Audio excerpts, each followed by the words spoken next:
What is up, everybody? I thought I'd make a quick little video. All right, I got some stuff to say, some stuff happening. Patrick Mahomes just signed a $500 million deal.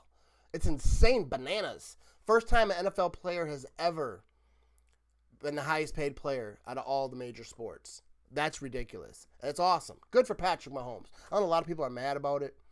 They're like, oh, no player's worth all that money. Yes, he is. Players are worth all that money. There's a lot of money that gets shelled out to the NFL. A lot of money. So much money. Those $14 beers you're buying or whatever.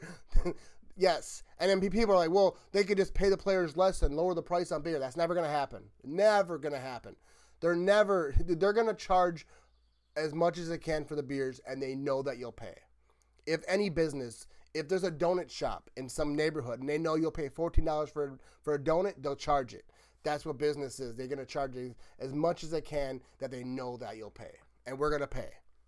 We're going to drink a whole bunch of beers out in the parking lot before we get in, so we don't have to buy as many. But we're going to pay when we get in there, all right? Especially in the winter. Get a little buzzed up. You don't feel the cold, all right? That's why those guys are taking their shirts off and around, you know what I mean? That's how that happens. So shout out to Patrick Mahomes. But I want to extend a thank you to the Chicago Bears. As a lot of people know, the Chicago Bears helped the Green Bay Packers in 1956. I knew it happened. I just had to Google the year to make sure I don't sound stupid. 1956, the Chicago Bears helped the Green Bay Packers. Packers had a little money problems. You know what happens from time to time? You get a little short. Something, ask your friend, let me hold $5. You know what I mean? That happens. Right? Chicago Bears helped them out. The rivalry was real. They respected the rivalry. The Bears, I think that they're doing pretty good against Packers at the time. Like, no, we want them to stick around.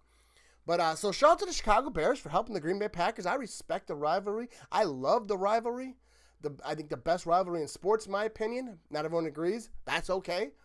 But I also want to thank the Chicago Bears for not drafting Patrick Mahomes.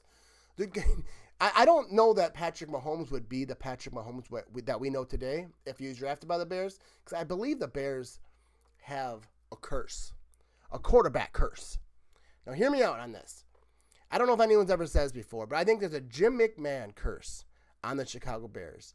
Everyone knows Jim McMahon, the quarterback, 1985 Chicago Bears. Everyone loved Jim McMahon back in the day. Not me, not my family, but all the Bear fans loved Jim McMahon. Like, he was the man. He was just the badass. He was just like, yeah, he got the sunglasses. He was all that, right?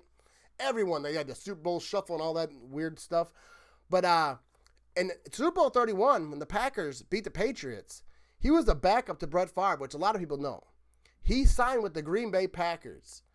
And I think doing that, he put a curse on his own team. That's why any quarterback that goes to Chicago does not do well. Jay Cutler played for Denver. He was a good quarterback. I think he was like MVP caliber almost, I don't remember. That was a long time ago. But I know that he was like a sawed-off quarterback. And when the Bears signed him, I was like, not a fan of that, because he was good. Or he was supposed to be good. And he went to Chicago. I mean, he did all right at first, and then slowly. Then they gave him that like 7-year deal. And we all saluted you, Chicago. We appreciate you. I can't thank Chicago enough for what you've done for my team. All right, that's all I have to say today. I think I was supposed to say something else, but I just wanted to check in. Hey, podcast is back. All right, I did a podcast with Alex Stroff the other day, last week. It was a blast. I had a few beers in me, you know what I mean? So if you can't understand all the words, I forgot some words. I forgot how to say them. But Alex Stroff's got a live show on, I think it's every Tuesday and Thursday.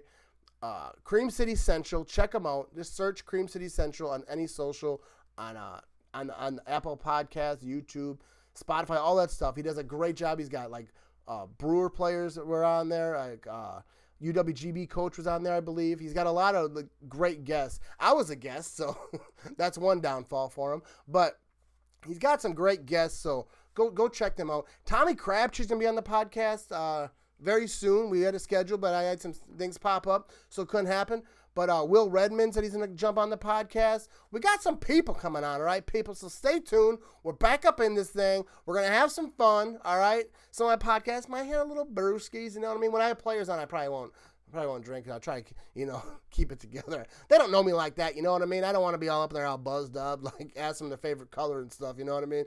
But appreciate y'all tuning in, all right? Go Pack, go.